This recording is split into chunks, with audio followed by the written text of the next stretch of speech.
Hello दोस्तों, magic दमा classes में आपका स्वागत है। आपके लिए एक शानदार कहानी लेके आया हूँ। कहानी आपको सुनने में पसंद आएगी और यदि कहानी पसंद आए तो वीडियो को शेयर ज़रूर करें और चैनल को सब्सक्राइब करें और लाइक करें। कहानी का जो मुख्य बिंदु है दोस्तों वो है कि पाप का गुरु कौन है। ये कहानी का मुख्य बिंदु है, तो कहानी सुनिए और मज़ा लीजिए। एक समय की बात है, एक पंडित जी कई वर्षों तक काशी में शास्त्रों का अध्ययन करने के बाद गांव लौटे। पूरे गांव में शोहरत हुई कि काशी से शिक्षित होकर आए हैं और धर्म से जुड़े किसी भी पहेली को सुलझा सकते हैं। शोहरत सुनकर एक किसान उनके पास आया और उसने पूछ लिया, पंडित जी आप हमें यह बताइए कि पाप का गुरु कौन है। प्रश्न सुनकर पंडित जी चकरा गए। उन्होंने धर्म व आध्यात्मिक गुरु तो सुने थे, लेकिन पाप का गुरु कौन होता है यह उनकी समझ और ज्ञान के बाहर था। पंडित जी को लगा कि उनका अध्ययन अभी अधूरा रह गया है। वो फिर काशी लौटे, अनेक गुरुओं से मिले, लेकिन उन्हें किसान के सवाल का जवाब नहीं मिला। अचानक एक दिन उनकी मुलाकात एक गणिका अर्थात वेश्या से हो गई। उसने पंडित जी से परेशानी का कारण पूछा तो उन्होंने अपनी समस्या बता दी। गणिका बोली, पंडित जी इसका उत्तर है और बहुत सरल है, लेकिन उत्तर पाने के लिए आपको कुछ दिन मेरे पड़ोस में रहना होगा। पंडित जी इस ज्ञान के लिए ही तो भटक रहे थे। वो तुरंत तैयार हो गए। गणिका ने अपने पास ही उनके रहने की अलग से व्यवस्था कर दी। पंडित जी किसी के हाथ का बना खाना नहीं खाते थे। अपने नियम आचार और धर्म परंपरा के कट्टर अनुयायी थे।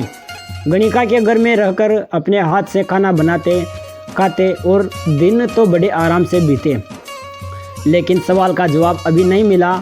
वो उत्तर की प्रतीक्षा में रहे।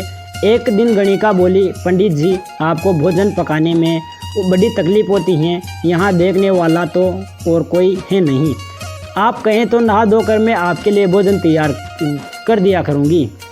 पंडित जी को राजी करने के लिए उसने लालच दिया, यदि आप मुझे इस सेवा का मौका दें तो मैं दक्षिणा में 5 स्वर्ण मुद्राएं भी प्रतिदिन आपको दूंगी। स्वर्ण मुद्रा का नाम सुनकर पंडित जी विचारने लगे। पका पकाया भोजन और साथ में सोने के सिक्के भी, अर्थात दोनों हाथों में लड्डू हैं। पंडित जी ने अपना नियम, व्रत, आचार, विचार, धर्म सब कुछ भूल गए। उन्होंने कहा, तुम्हारी जैसी इच्छा, वो विशेष ध्यान रखना कि मेरे कमरे में आते जाते तुम्हें और कोई नहीं देखना चाहिए।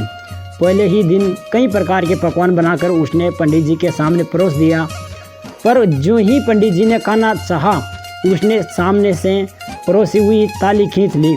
इस पर पंडित जी क्रुद्ध हो गए और बोले, ये क्या है, मजाक है।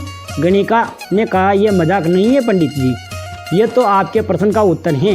यहाँ आने से पहले आप भोजन तो दूर किसी के हाथ का पानी भी नहीं पीते थे, मगर स्वर्ण मुद्राओं के लोभ में आपने मेरे हाथ का बना खाना भी स्वीकार कर लिया। ये लोभ ही पाप का गुरु है पंडित जी। शिक्षा, इस कहानी से हमें क्या शिक्षा मिलती है दोस्तों? तो इस कहानी से हमें शिक्षा मिलती है, हमें किसी भी तरह के लोभ लालच को जीवन में अपनाए बिना जीवन जीने का प्रयास करना चाहिए। इसलिए दोस्तों सदैव प्रसन्न रहिए। जो प्राप्त हैं पर्याप्त हैं, जिसका मन मस्त है उसके पास समस्त हैं। यदि वीडियो अच्छा लगा तो चैनल को सब्सक्राइब करें और वीडियो को शेयर करें, और प्रतिदिन ऐसी वीडियो देखने के लिए घंटी के बटन को प्रेस करें ताकि आपको रोजाना आने वाली वीडियो की सूचना तुरंत मिल जाए। धन्यवाद दोस्तों।